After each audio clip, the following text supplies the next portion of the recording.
Comment préparer des soupes saines?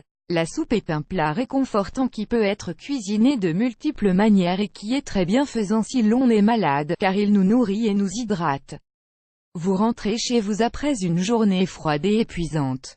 La première chose que vous avez envie de faire, c'est de prendre un bain chaud et la seconde, c'est de boire une boisson qui augmente votre température corporelle, à savoir une soupe. En plus d'être un aliment réconfortant, la soupe est nutritive et elle vous rappellera sûrement votre enfance. Dans l'article suivant, nous allons vous expliquer quels sont les bienfaits de la soupe et comment la préparer de manière saine. Préparez-vous pour l'hiver. Pourquoi la soupe fait-elle du bien quand nous sommes malades et que nous voulons réunir toute la famille autour de la table? La soupe est une excellente option. Nous allons partager avec vous quelques recettes. C'est une tradition. Saviez-vous que la première référence à ce plat date du Paléolithique? On en a trouvé des évidences sur les murs des grottes françaises à l'Ézésie de Tayac-Sireuil, où sont représentées des personnes qui mangent de la soupe. Mais nul besoin d'aller si loin dans le temps.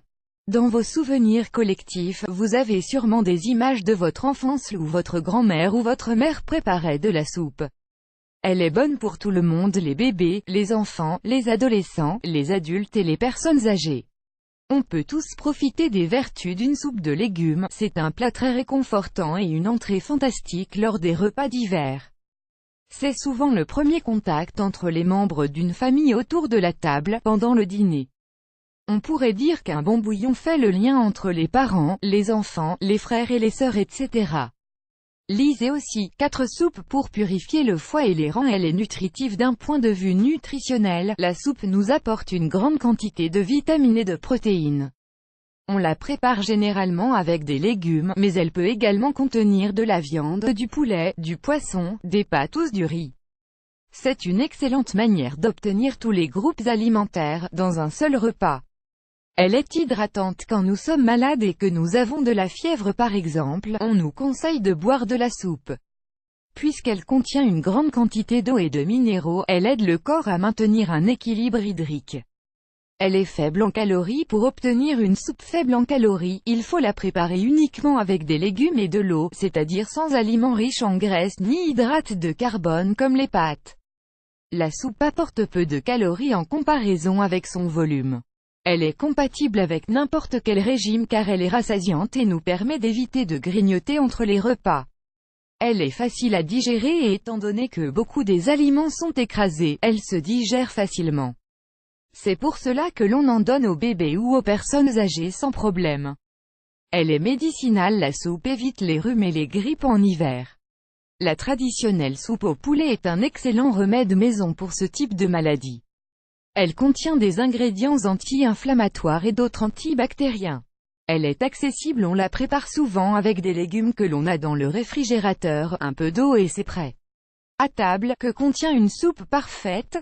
Il existe des milliers de recettes pour préparer des soupes et chacune d'entre elles a une tradition. Nous allons vous donner les ingrédients basiques. Ingrédients: oignons, poivrons rouges ou verts, carottes, céleri, poireaux, ail, persil. Ensuite, on peut y ajouter ce que l'on veut, tomates, pommes de terre, courgettes, fenouil, quart d'épinards. Il ne faut pas non plus oublier les condiments: sel, thym, origan, laurier, huile d'olive et les suppléments, riz, pâtes, viande, poule, poisson, champignons. Il existe plusieurs techniques pour préparer une soupe en julienne. Son nom vient de la manière de couper les légumes dans la recette. C'est une préparation colorée, pleine de vitamines, de fibres et de calcium. Les légumes se cuisent avec l'eau assaisonnée jusqu'à ce qu'ils soient bien tendres. On peut y ajouter du riz ou des pâtes crémeuses. La soupe crémeuse ou le velouté demande une étape antérieure. Les légumes doivent passer dans le mixeur. On peut les mélanger avec du lait par exemple. Certains la préparent également avec de la semoule. Consultez aussi cet article, comment bien nettoyer vos fruits et légumes pour retirer tous les pesticides et bactéries. Sauter: c'est un mélange avec des légumes coupés en julienne, que l'on fait sauter avec un peu d'huile d'olive. Ensuite, on ajoute l'eau ou le bouillon jusqu'à ce que tout soit bien cuit. Avec un seul ingrédient, elle peut être crémeuse, en julienne ou avec des morceaux plus grands, mais avec un seul ingrédient, comme par exemple, de la tomate, du poisson ou de la courge paysanne. On y ajoute des morceaux de jambon et un bouillon de viande. On la sert bien chaude et on la mange avec du pain. Elle est un peu grasse et n'est pas recommandée pour les personnes qui font un régime. Froide, elle est parfaite pour l'été et c'est une solution idéale pour les amants de la soupe qui ne veulent pas attendre l'hiver pour profiter de ce plat.